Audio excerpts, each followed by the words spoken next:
Welcome to the Volpe Report podcast, the state's premier public affairs show dedicated to the topics that matter most to Pennsylvanians.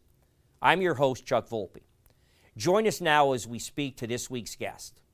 The following half-hour show is a paid political program and is not endorsed by this station, management, or staff. The following program is sponsored by Excalibur Insurance Management Services.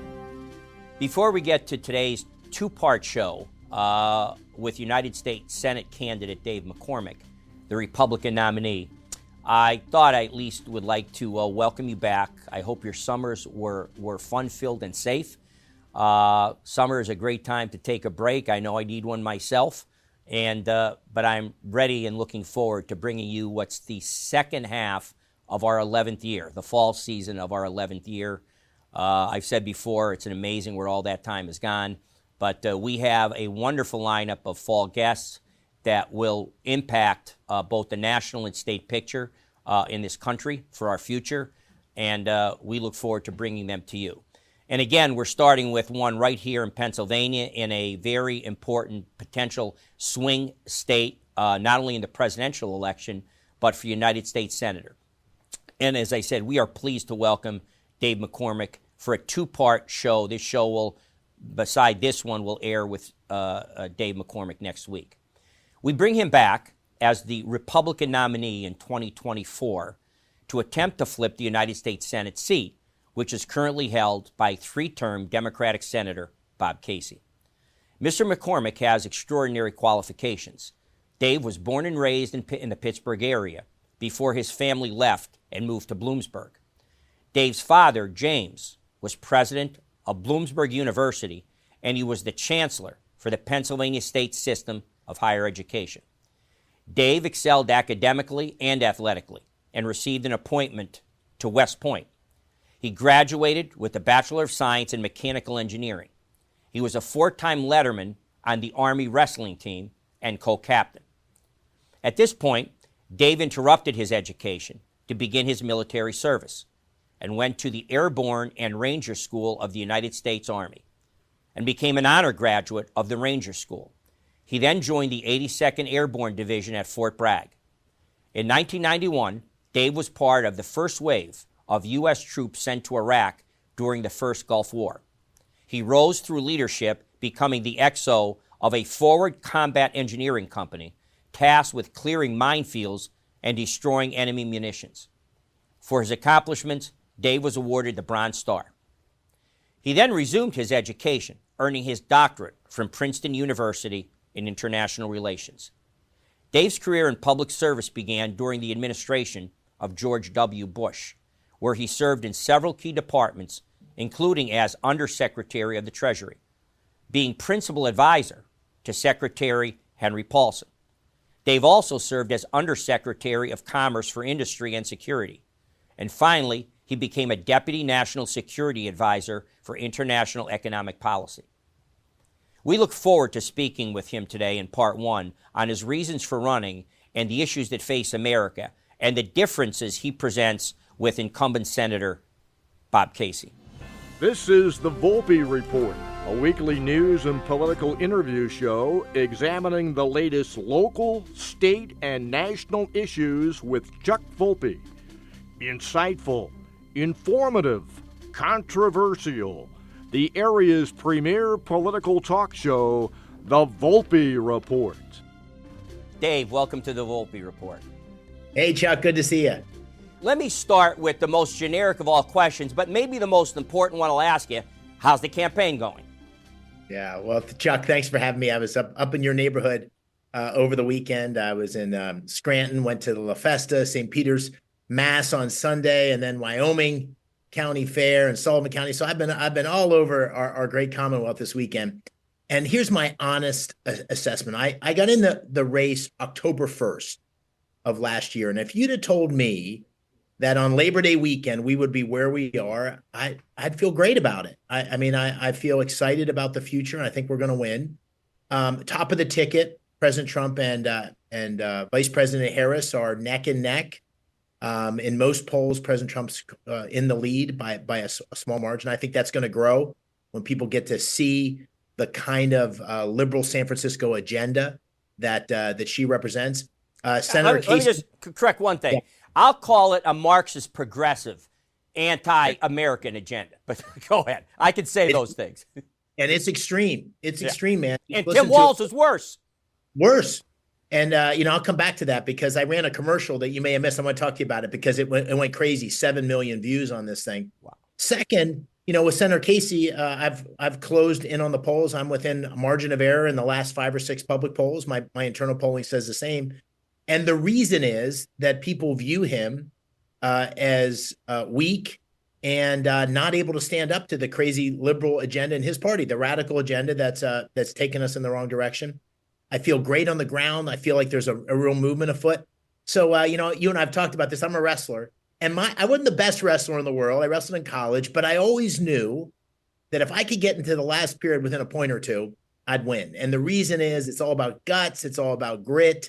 It's all about fighting. It's all a mental game and work. And so I'm fired up for the final sprint here.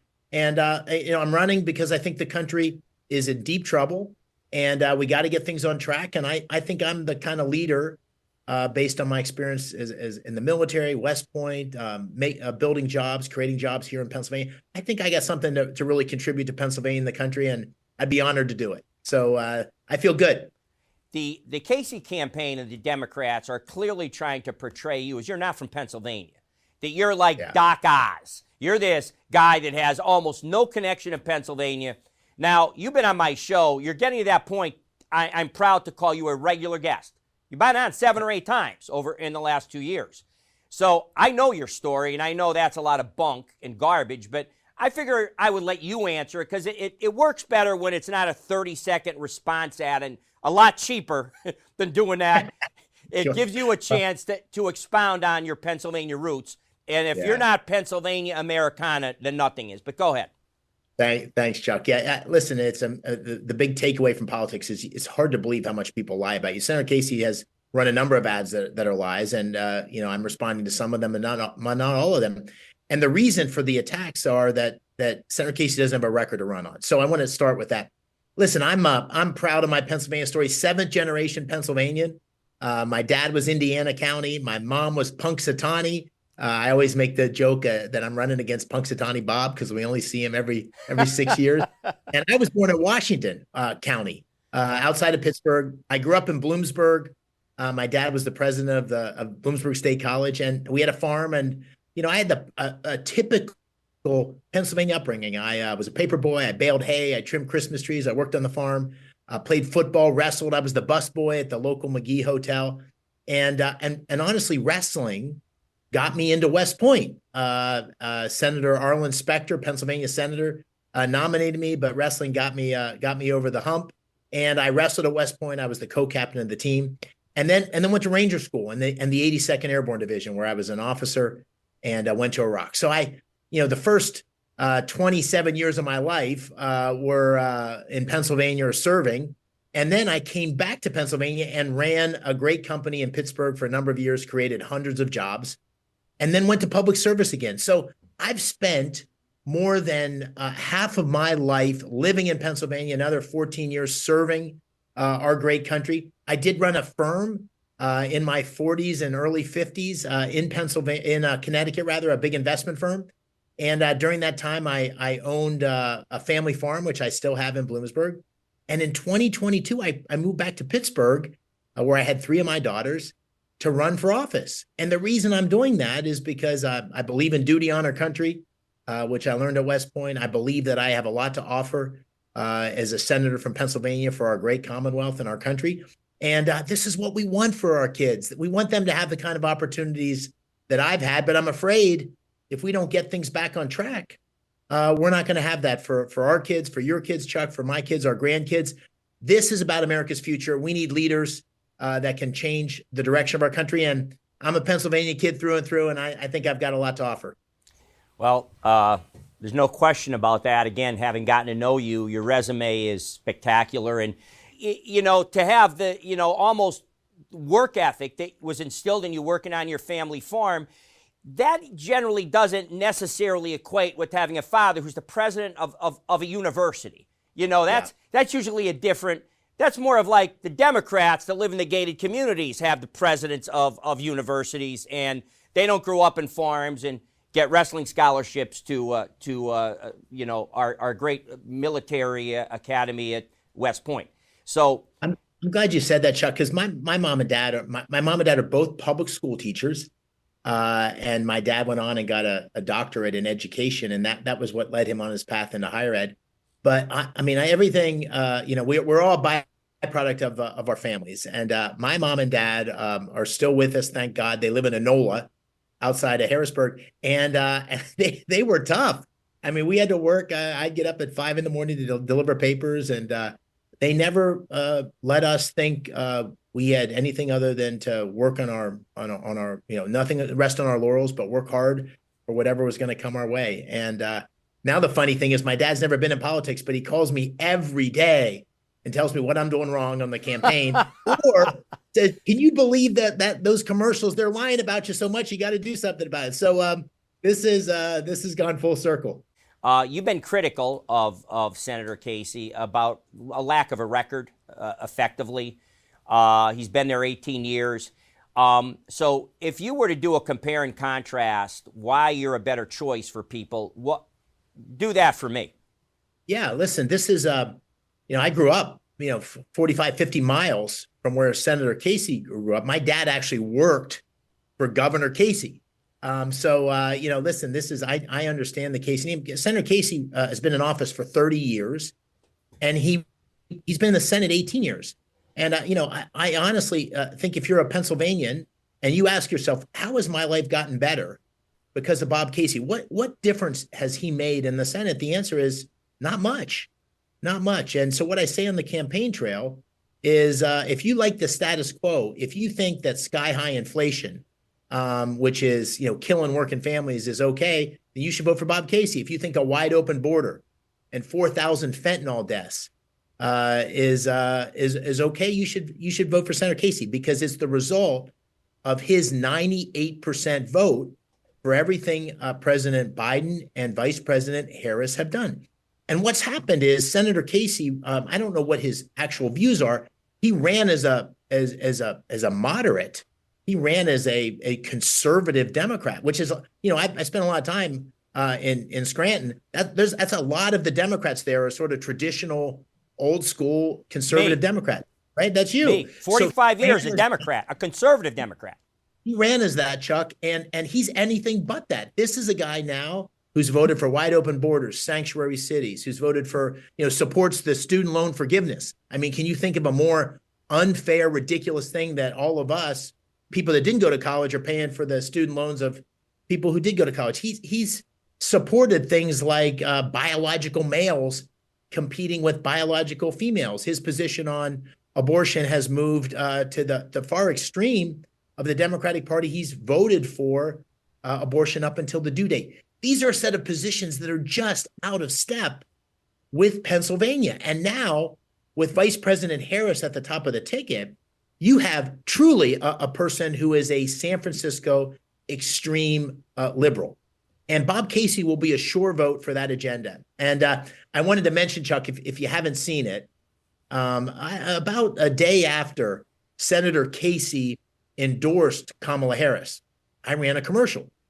My team, I had an idea of what I wanted to do. My team put together a commercial, and they showed it to my wife and I at about 4:00, and we said, run that, post that, run that digitally. They posted it about 5, and about 8:00 that night, we took the whole team to a Pirates game, and somebody leaned over to me and said, 800,000 views. Wow. It's gone on to had 7 million views, Chuck. Wow. And here's there's not a Republican word, not a Republican voice. It has Senator Casey saying, Kamala Harris is ready to be president today. You're going to love her when you get to know her. Then it has her saying, I want to ban fracking, in her own words. I want to transition energy workers. I want to give amnesty to 10 million illegal immigrants. I want to make sure they get federal benefits. I want to have mandatory buybacks of your guns. This is the one that my friends in Bloomsburg didn't like. We want to restrict red meat consumption with further government intervention. We want to eliminate private health care insurance. All in her words, no Republican voice. This is all things she said in the last 3 or 4 years. Then it goes to Senator Casey again, and his voice says, "You're going to love her when you get to know her." That's what we're up against. That's the direction of the country, which, you used Marxist, socialist, a government intervention in all aspects of our lives. This is what happens with Vice President Harris as the president, Kamala Harris, Bob Casey, a sure vote for that agenda. That's what this election's about. And that's why I feel optimistic. I know in my heart, wherever I go, that agenda, that kind of weakness, that kind of radical liberalism that Senator Casey has supported, that's just out of step with Pennsylvania. It may work for California. I'm not even judging it. It may work for California. Well, it doesn't work there either. Record numbers are leaving California. Record. Right. They lead the country in migration. How beautiful is that irony of people that live there and got to know their policies, Democratic policies, progressive left policies. They're leaving the states that stayed in droves. But I'm sorry to interrupt you, but I couldn't resist. You're right. You're absolutely right. So anyway, that's why I feel great about it. And that's the contrast. And so to come back where I started, I basically say to people on the campaign trail, if you want status quo, vote for Casey. If you want change, if you want someone who's been a leader in the military, a leader in business, someone who's independent, I don't owe anybody anything, Chuck. You know that. I don't, as much as I appreciate President Trump's support, I don't owe President Trump anything. I don't owe the Republican establishment of Washington anything. The only people I owe anything to are the great people of our Commonwealth if they give me the honor of going to Washington on their behalf. You raise an issue, Dave, that I want to get back to. We had some fun at California's expense, deservedly so. But I was watching an interview. And if I had to make an argument of why I left the Democratic Party and what the Democratic Party, the national, I want to be clear, Pennsylvania is loaded with my friends. 45 years as a Democrat. I love those people. I am them, and they are me. Well, so it's not it's what the Democratic Party at the national level and the top state level has become. It's been hijacked. So at any rate, you've made some points about the leadership of the Democrats and Kamala Harris and all that. I watched the best exhibit, if it was in a court of law, that I would put up to show what's happened to the Democratic Party and why it's failing America and why I left it. I would look at the transformation in Bill Maher, the HBO guy that has tens of millions of followers. It's one of the highest rated HBO shows. He's been on for years and years. His leftist credentials as a true liberal, to the point where I had trouble like watching him, because he was always, you knew he was going to be a liberal left point of view. He's done a change, and he's admitted it. He's spoken into the camera. I'm going to say like a 180 change. Not that he's gone conservative or Republican. He's just reminded everybody, Dave, of what liberalism is. Classic liberalism. Thomas Jefferson, John Rousseau, John Stuart Mill, all of those men known to history as classic liberals. Thomas Jefferson liberals. That type of liberalism doesn't exist in the Democratic Party, and Maher went on to point that out.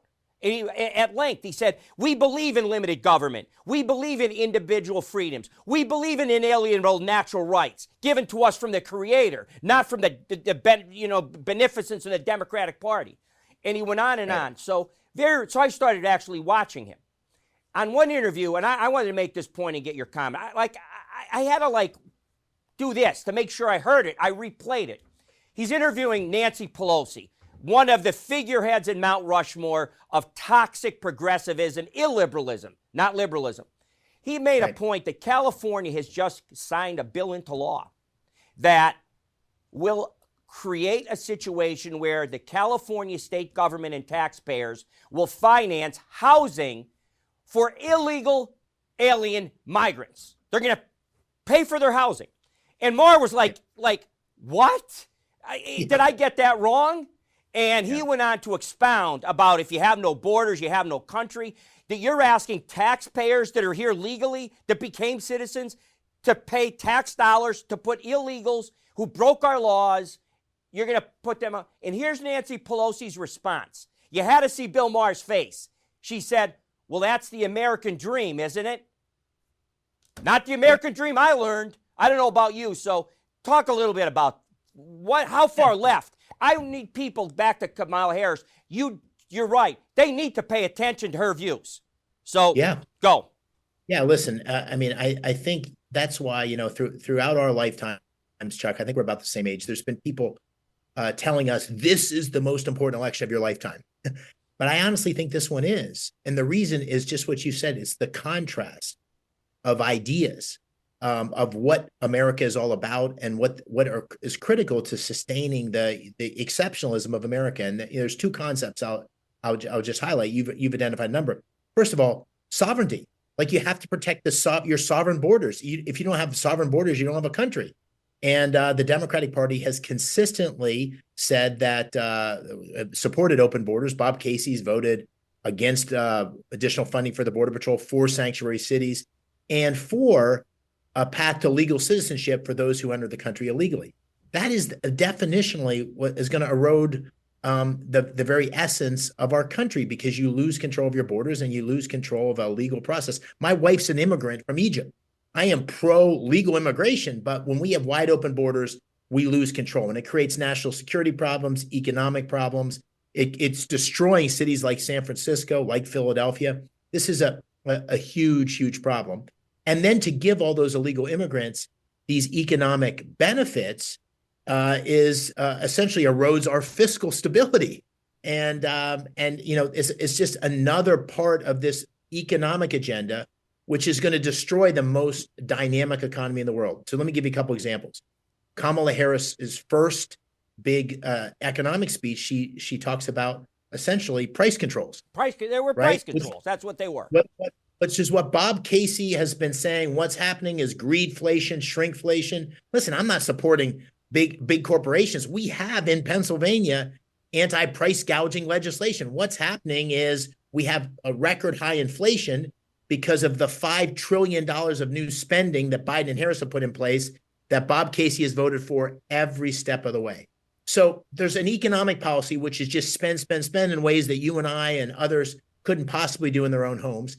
And then there's a giveaway culture. So what you just described in California with homes is consistent with student loan forgiveness. I mean, Chuck, can you believe it? $160 billion of student loan forgiveness. That's bigger than the Army's budget that has been proposed by Biden, Harris, and Casey. Now, just think about this. I went to high school in Bloomsburg Public High School. Two of my buddies both went into law enforcement. One went to college, not a four-year college, and then ultimately went on to become a sheriff. I don't know if he couldn't afford 4 years or didn't want to, but he's paying for this student loan forgiveness for people that are making over $100,000 a year. And my other buddy, who took a couple extra years to pay for college because he didn't want to take on too much loans. All of us are paying for this loan forgiveness for students of today who are going on to great things. It's un-American. It's unfair. It's the same with mortgages in California, like Pelosi's proposing. These are un-American ideas. They're not based on merit. They're not based on free enterprise. They're based on a giveaway culture where government controls everything. It will destroy what made America special. And that's the greatest. What I would love to do is, and I know I can't, this is a fantasy, but I'd like to go, and talk to Democrats, suburban Democrats that are moderate, soccer moms, as they're called. And I'd like to go through in that group, those focus groups, and ask them how in conscience they with daughters can vote for a team, Harris and Walz, that are going to push Title IX to the brink of allowing biological males to take their daughters' glory, their victories, their scholarships away from them. They're going to be walking around. Tim Walz has put condoms in boys' bathrooms in public schools in Minnesota. Right. Like, that's what we're going to have in Pennsylvania. I'd like to ask them how, with record inflation, a border crisis, how they can just, I would like to ask people that are involved in natural gas and drilling and fracking, how they would vote for somebody who's going to do away with it. Biden has already taken us there, and now she says, I'm for fracking. That's a bald-faced lie. I like your comment on some of the lies. I mean, I know American citizens aren't stupid, and they're treating them like they are. But go ahead. Yeah, that's why I mentioned that commercial. It's in her own words. You have to believe that she's going to be a fundamentally different person, not just on one issue, two issues. Like her whole agenda, you have to believe, is radically different than what she said it was 3 or 4 years ago. What her entire track record has been in public life. This is a person that's completely out of step with Pennsylvania, and yet, the media, Chuck, and I think it's fair to say, this media has given her a complete free pass on flip-flopping on every one of her positions. And I'm with you. I don't think Pennsylvanians are gonna stand for that. I don't think, I think when I'm on the campaign trail, which I am always these days, I mean, people are like, God, the lies.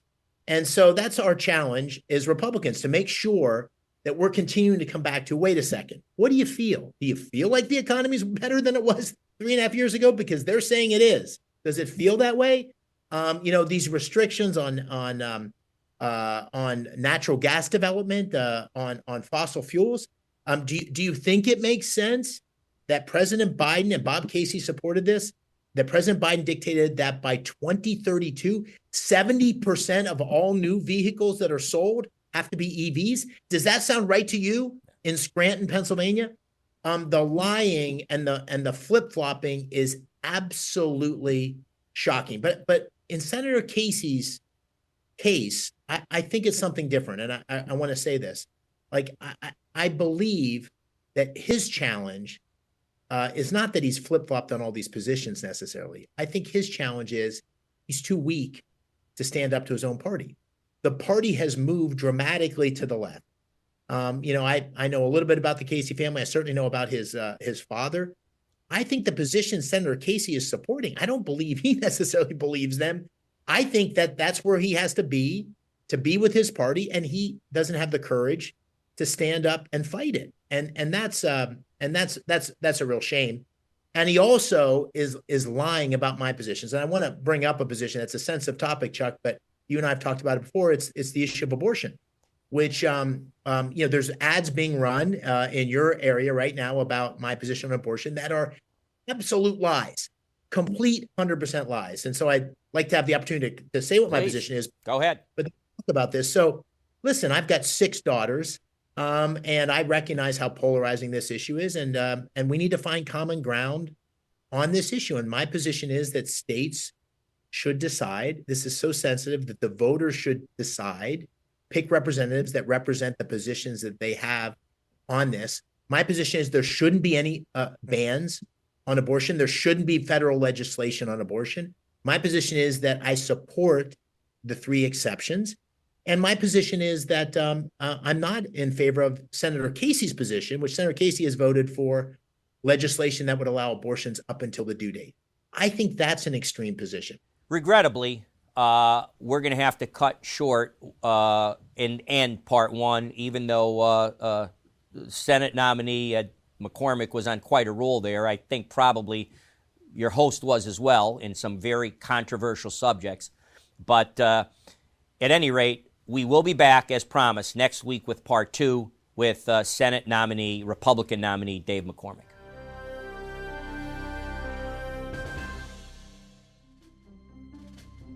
Now there's more places you can see the Volpe Report. Watch every Sunday morning at 10:30 a.m. on Fox 56. Or watch on YouTube at The Volpe Report. More ways to watch. Still the same premier public affairs show dedicated to the topics that matter most to Pennsylvanians. Thanks for joining us for this edition of the Volpe Report podcast. Be sure to visit our YouTube and Facebook pages for upcoming episodes.